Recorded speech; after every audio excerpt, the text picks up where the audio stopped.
I've heard many people say a Vox and a fuzz don't work together. Don't bother, Vox, don't do fuzz. Let's put that to the test. So after doing a lot of Vox-centric type of content for 6 years now, I can vouch for the AC15, but what about the AC30? So we're gonna start with the first one, which is gonna be a classic fuzz that many people know, and it pairs super well with an AC30. My first classic fuzz that I recommend for you would be a tone bender style fuzz. So the one I have is the Royce musical instrument out of Denmark. They make an excellent tone bender called the Germanium Bender. There's also the Copenhagen Bender that I really love from these guys, but the Germanium Bender is my favorite, and I think any tone bender style pedal is going to get you there. So let's go have a listen to that.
The second classic circuit I would recommend to you is a Maestro Fuzz style pedal. My personal favorite is the DOD Carcosa. It's excellent, it's not expensive, it's readily available, and it sounds amazing with a Vox style amp. And on top of that, if you're not too fond or too sure about fuzz yet, it can do very cool low gain overdrive, so definitely put this one on your list.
If you use the Kemper or the ToneX, I made an entire pack using these pedals and more, other pedals that I think are just awesome with a Vox AC30. If you're interested in that, I'm going to have it in the description down below. When you get there, either I'm going to have a promo code or I'm going to apply the discount over the whole pack. I'm going to try to make it a stellar deal for you. That way, if you purchase this, you support the channel. And if you do, I thank you. Next up is the Electro Harmonics Big Muff. There are different versions of this particular unit. I'm not sure about all of them, but I can vouch for the ram's head version. I've heard it said that it's probably like the best version to pair with a Vox. That's really a matter of opinion. But personally, I've tried a few. I like them, but I really love the ram's head. I don't know what it is about it, but I think it pairs well with the AC15 and obviously the AC30.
Next up in terms of classic fuzz would be the Super Fuzz. There are many variants on this one. I'm pretty sure all of them will sound good. Personally, I've tried a few. The ones that really stand out to me would be the 𝐓𝐈𝐌𝐿 Waxadizer. There's the Flattley Poison Ivy, Frederick's Effect Super Unpleasant Companion, and even a budget option that I think is just awesome with the AC30 and the AC15 is the Behringer SF300 Super Fuzz.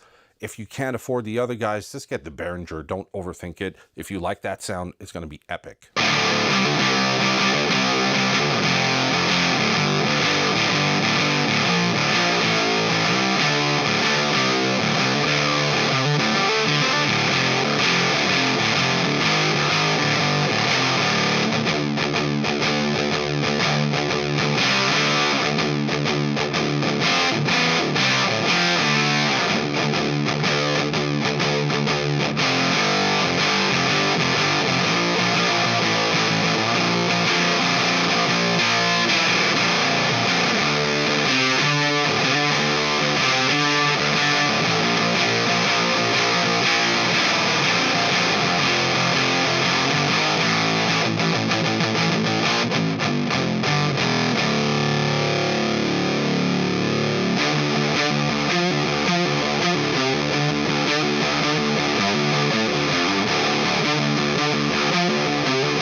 Next up would be something that you would see with Jimi Hendrix, an Octavio style pedal. So that means it's a more lower gain fuzz that has that octave up effect. So the one I use is the Vahlbruch Octavia. Another great option would be the one from Fender. I forget the name. I'm going to try to put an image right over here on screen so you can see what it is. I used to have it. I bought it a few years ago, did a few videos with it, and it's stellar. Fender did a great job with that one. So that is something that you could look to if that's the kind of effect you want. My recommendation is to take the AC30, crank it up, and then just activate this pedal on top of it, and awesome.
Now, if you enjoyed this video, I have another where I'm going to be putting other fuzz pedals and some overdrive pedals to the test with the Vox AC30 just to prove a point.